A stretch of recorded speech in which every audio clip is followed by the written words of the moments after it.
All right, we're back. I got my handy dandy button with my tripod. So I'm gonna try to keep it simple and more flowy.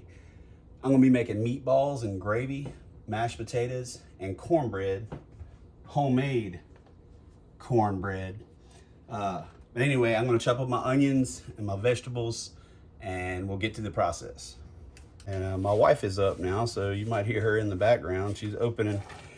Here at this house, it's Christmas every day because some delivery drivers come and drop off packages almost every day. No, it's not every day. I wonder if anyone else can relate. I'm sure everyone can. But anyway, it's helpful, it's convenient, I know all of it, and you know, it's the way that it's going to be these days. So, but we're gonna work on a bell pepper. Same thing. Just now the bell pepper I'm not gonna add to the, I'm not gonna saute the bell pepper until I get my meatballs cooking. And I'm also gonna try my best not to say and it and yeah constantly. It is really difficult talking on the camera. I want to know what y'all think about that last video. Ryan, my brother-in-law, Navy vet. It's not got a whole bunch of views, but that's okay. I know that I'm a new to this, and I have to get better. I have to get better at labeling my video, putting titles on the video to get it out there, I guess. But I'm sure someone will find it interesting. I mean, I think it's super cool that he was a submarine pilot. That's pretty neat, and a very difficult job. He didn't really go into details about his missions, but maybe in the next video we'll talk about missions that he can talk about, put it that way. And if he wants to talk about it, he don't have to. But I have lots of family and friends that do different things. You know, I'm going to try to get them on the channel and interview them, and maybe it might just be like a sit-down interview. I don't know. But we're going to do all them things on here and go from there. So we got our onions going. I'm going to turn the fire down a little bit. A little stir. I'm kind of going to be in this video in case you can see. But also, this kitchen, we live in a tiny house, so we're limited with space. All right, I'm going to pull these off to the side. We're about to add them with our meat. Add them in with our meat. So I got 80-20, about 2 pounds of 80-20 beef. You can use a leaner, but it seems like the more fat, the softer it is. It's not super firm. And then Jimmy Dean, 1 pound of Jimmy Dean. The best sausage ever. Yeah, it's pretty good. It is pretty good. But you add that in like that. And Jimmy Dean already has flavor on it, but you got to season that beef. Maybe I should have done that before I dumped that in there. But hey. All right. Worcestershire sauce on the hamburger meat and on the sausage. It's all good. But we use a lot of this stuff down here. Adds good flavor. I don't know who doesn't use that stuff though. Also some Tony's, of course.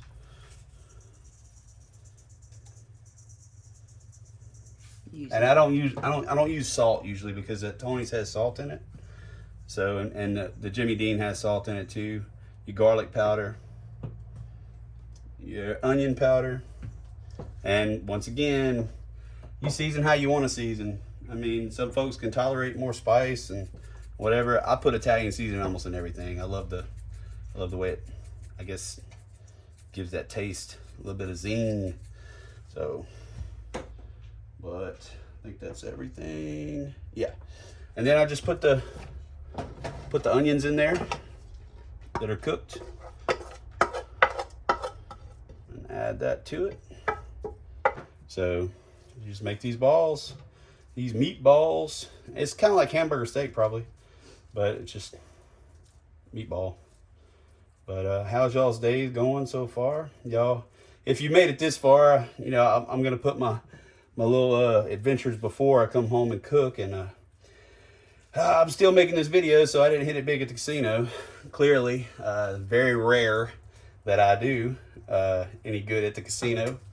I'm hitting y'all with a whole bunch of uhs again. Sorry. Once again. But then I introduced you to my dogs.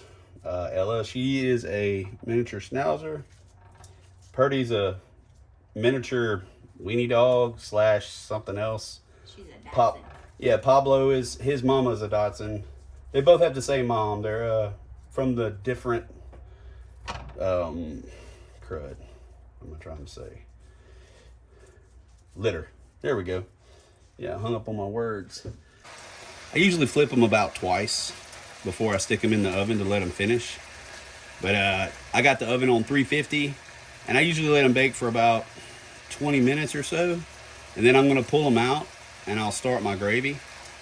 In the meantime, I'm gonna cut up my potatoes and get them boiling and go from there. And then, you know, I'll start my cornbread, my homemade cornbread, Jiffy cornbread. You can't go wrong with that. But what kind of cornbread y'all like to eat? I chop them up like that. Y'all can see. No, do not wash them with soap. Just wash them with water. I know that, you know, I assume things and maybe I shouldn't. But yeah, just give them a little chop. These cook really fast too. And they're really good. You can leave the skins on. I know some people don't like skins. I used to be that person where I didn't like potato skins, but these skins are so tender. I turned that burner on so you get to see the mistakes that normal people make, you know, when they're cooking. I'm glad I didn't burn myself, but yeah. So pay attention when you're turning switches on. I do not know why I do that. I do it almost every time. I'm using this burner as water where I'm gonna boil the potatoes, but I might cook all these potatoes. I don't know yet. Haven't made up my mind. It's a 5-pound bag, so we'll see. But bowl, and I'm gonna wash them around, get some of that dirt that's left on them. Won't get rid of. You want to try to get rid of. You can even also another technique that was taught to me at the fire station is you can take one of these sponges. I'm not going to do it because this sponge has soap on it, but you can take this sponge and take your potato, especially russets, and really just run cold water and scrub them with something bristly. It'll clean them up. You'll be amazed. I'll show y'all one day, especially when you're making French fries. If you don't want to peel your French fries, you do that, and it does a really good job. But that was another fella at the fire station taught me that, and he was very particular. Just so happened he's my boss. He's our chief. He's very particular about the way he made his French fries. But I like his technique, and it's a good idea. He's another one that's really sharp and can do all kind of things, man. A master cabinet builder, something awesome. But I'm not trying to get on his good side because he knows me. But anyway. All right, I'm gonna wash these taters. But look how cloudy that water is. That's just water. That's one wash right there. I'll dump this water out and I'll do another wash to show y'all the difference between just cutting your potatoes up, throwing them in a pot, and boiling them, and doing this. I'm telling you, your potatoes are gonna taste so much better when you take a little bit more time and go to a little bit extra mile or extra steps to get it right. But take a look at that. That's the second wash. All I did was dump that water out. The water's already cleaner. So you know your potatoes are going to taste better. So just, I'm telling you, next time you make some mashed potatoes, try it out. Try it out. Just remember, everything is hot, so be careful. But I'm going to take I wash this bowl. I wash my tongs. Lots of times people don't wash their utensils after they've been using it with raw meat. And maybe it doesn't hurt anything, but I just try to rinse mine off. There's a good mixture of oil and there's some water in there too, but that's okay. It'll all work out. But I'm gonna take these out. Then I'm gonna add in my bell pepper. You can see the onions. Some of the onions fall out of the meatballs, so you get that for your gravy. But it's gonna turn out good. This is probably one of the easiest gravies you can make because this ground meat and this sausage puts off such a good foundation to make a good gravy. I think it does. And then the meat is very porous. So once you make your gravy, and you'll see the process. You put the meatballs back in there, and it'll just soak it up. You don't even have to cook them for that long. I guess I need to get a garlic press and use fresh garlic. I know it's better. Some of the guys at work use fresh garlic, and it is better. It is better. That's a fact. So, a lot of my experience. My mom cooked too, and I watched her cook. She cooked good food. Don't get me wrong. I'm not saying that, but I'm more of a, I guess, a spice Cajun kind of. I'm not a Cajun, but I kind of like that style of cooking because I like the flavor. But mom wasn't really into that, so perfect science. Just kind of add a little bit there and move it around. The potatoes are done, by the way, and I think at a rolling boil, once your potatoes come to a rolling boil, maybe let them boil for about 10 minutes, and that's fine. But this is all you do. You just push it around. You can see that you already got a pretty good color, man. It's gonna be a pretty gravy too. And what I do, because I'm lazy, not really. You're not lazy. But I put it back in the oven once I get my gravy built and just let it kind of cook in the oven, because that way you don't have to stir it constantly. And you see how it's sticking right there? If it does that, you know, I need to add some more flour too, because I need more flour. I can tell just by looking at it. So you just add a little more flour. But I think I cooked this dish. I cooked this dish in Kentucky for my Kentucky family, and I think my wife could probably confirm that. But I think I did make meatballs and gravy up there, and they wasn't used to this kind of cooking up there. But I think they enjoyed it. I think they follow me on Facebook. So if I did make it for y'all, let me know. That handle's still hot, by the way. So I just found that out. It's not burning me, but all right. I'll kind of let it thicken up after I added that water. I tasted it. I'm gonna add a little bit more Tony's to it, which has salt in it. You know, a little mixture, just a little bit. And then I'm going to add in the meatballs. Just add them in there. I don't want to just plop them all over the place. Go on, Pablo. Pablo's in my feet, hoping that I'll drop a meatball on the ground. He's a little meatball, little chunky dude. But that's the joy of having dogs. They can't wait to get a little treat. But we try to keep them on a pretty strict diet. We don't want them to get sick or nothing like that. But yeah, just add that in there like that. Give it a little stir. Get those meatballs covered in that gravy. Yes, indeed. That's going to be good. That's going to be good. I'm about to pop the lid back on there. And the oven is still set at 350. Put the spoon back right here. Still warm. Put that on there like that. Put our mitts back on. Back in the oven it goes. Everything's done already, but I just like it to all mash up. Not all right. See, it's almost all the way melted. I took it at a low temperature, get that all melted. Got a little steam coming off of it. I'm gonna drain the potatoes. Might be able to touch this with my hands. Yep.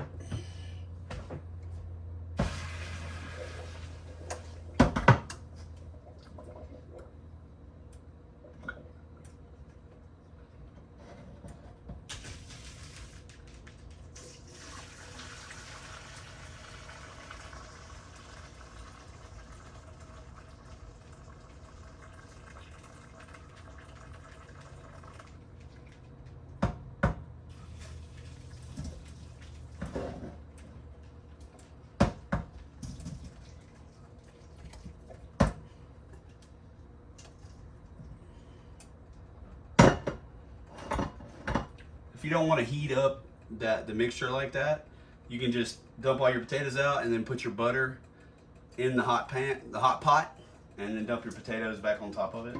It'll help melt it fast.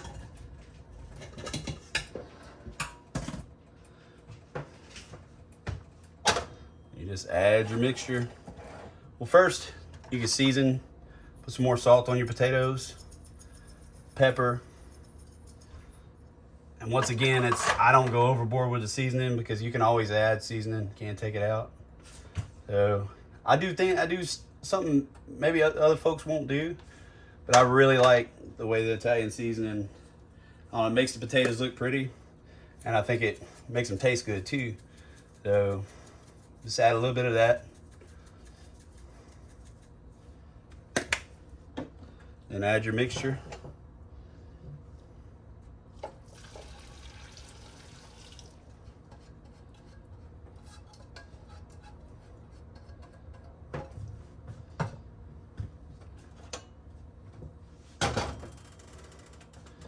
Tater smasher and get with it. So it does seem like they're a little watery, but I promise you it's gonna be good. It's gonna be fine. It's all gonna incorporate. We're gonna put gravy on it anyway, so even if it is a little bit watery, it's fine, but it's not gonna be. So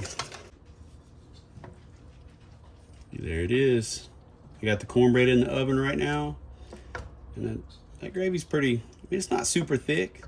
Like I said, if you want it thicker, you can just add a little bit of cornstarch, and but whatever. The potatoes is gonna soak it up real good.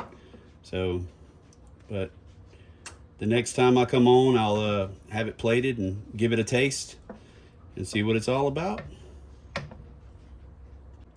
Pull the cornbread out. I'm gonna put a little butter on there. Now I'm gonna do the cornbread flip.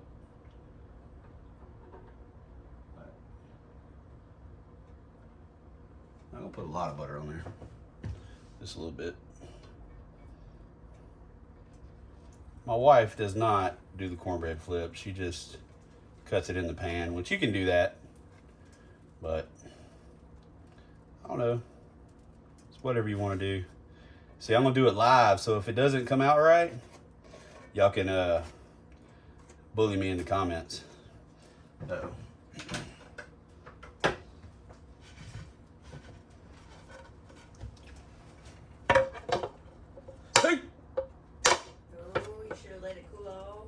Uh-oh. Look at that.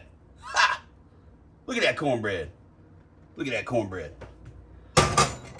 So I know what I'm doing. Alright. This is the end result right here. Cornbread, as y'all saw, come out just right. So I'm gonna give it a shot. It's good. It's good. I'm gonna probably add a little Tony's on mine, but meatballs done all the way through. So I'm trying to hold the camera and do all this, so very difficult. But let me give the meatball a shot. We all know what Jiffy cornbread tastes like. That's good stuff. Well, it's going to be the end of this video. So we started a Facebook page, same name. So go over there and give us a follow. And all the other jazz that every other YouTuber says, like, comment, subscribe. I appreciate y'all, and until we do it again, so let's get it.